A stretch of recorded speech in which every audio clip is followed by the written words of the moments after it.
กันบ้านบ่เคยมีก็สอบสิออกบ่ได้ยังบ่ฮู้แต่ว่าฮู้วันนี้พรุ่งนี้และเมื่อวานนั้นเป็นบุญบานใด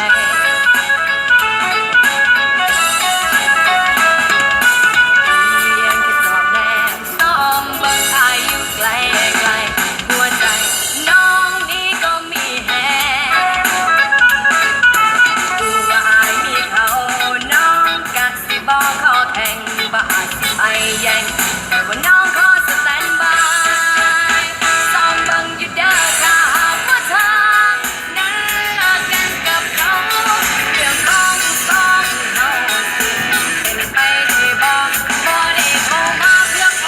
ดกันแต่ว่าฉันนั้นแค่รอเฝ้าเลิกกันแน่พอผู้สาวขาลงอยากเป็นผู้สาว